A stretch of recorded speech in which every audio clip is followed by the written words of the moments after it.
आपण पाहताय चांगलं न्यूज। रविवार 9 ऑगस्ट हजारो वारकरी श्रीनाथ भक्त आणि वैष्णवांचा महासागर धुळीने भरलेले रिंगण आणि त्यामध्ये भरधाव वेगाने धावणारे माऊली आणि आदेश हे मानाचे अश्व श्री क्षेत्र किल्ले मच्छिंद्रगडाच्या पायथ्याशी रंगणारा हा नेत्रदीपक सोहळा पाहण्यासाठी तुम्ही तयार आहात का? नमस्कार, आपण पाहता चांगलं न्यूज। आषाढी वारीसाठी श्री क्षेत्र किल्ले मच्छिंद्रगड येथून पंढरपूरला गेलेला जगद्गुरू श्री मच्छिंद्रनाथ पायी पालखी सोहळा 2026 आता परतीच्या प्रवासाला लागला असून रविवार दिनांक 9 ऑगस्ट 2026 रोजी हा पालखी सोहळा श्री क्षेत्र किल्ले मच्छिंद्रगडाच्या पायथ्याशी दाखल होणार आहे। यावेळी बेरडमाची गड फाटा येथे प्रथा परंपरेप्रमाणे अश्वांचे आणि मेंढ्यांचे भव्य रिंगण पार पडणार आहे।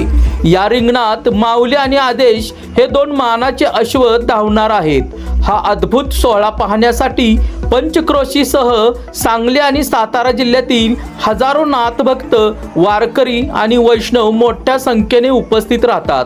याच पार्श्वभूमीवर सध्या रिंगण सोहळ्याची तयारी जोरात सुरू असून जेसीबीच्या साहाय्याने मैदानाचे सपाटीकरण, स्वच्छता आणि आवश्यक अशी व्यवस्था केली जात आहे। विशेष म्हणजे श्री क्षेत्र पंढरपूर येथे किल्ले मच्छिंद्रगड येथील जगद्गुरू श्री मच्छिंद्रनाथ पायी पालखी सोहळ्याला मानाचे स्थान आहे। या पालखी सोहळ्यात दरवर्षी 13 ते 14 हजार वारकरी सहभागी होत असतात आणि वर्षागणिक या संख्येत वाढच होत चालली आहे।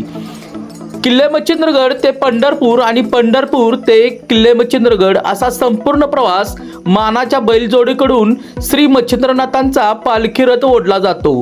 ही या सोहळ्याची आगळी वेगळी परंपरा आहे। पंढरपूरच्या दिशेने जाताना 6 ठिकाणी गोल रिंगण आणि उभे रिंगण पार पडत असते।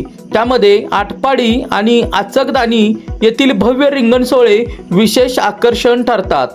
तर परतीच्या वारीत श्री क्षेत्र किल्ले मच्छिंद्रगडाच्या पायथ्याशी पारंपरिक शेवटचा रिंगण सोहळा मोठ्या भक्तिभावाने साजरा होत असतो। रविवार 9 ऑगस्ट रोजी दुपारी 2 वाजता होणाऱ्या या ऐतिहासिक आणि भक्तिमय रिंगण सोहळ्याचे साक्षीदार होण्यासाठी आपणही नक्की उपस्थित रहा।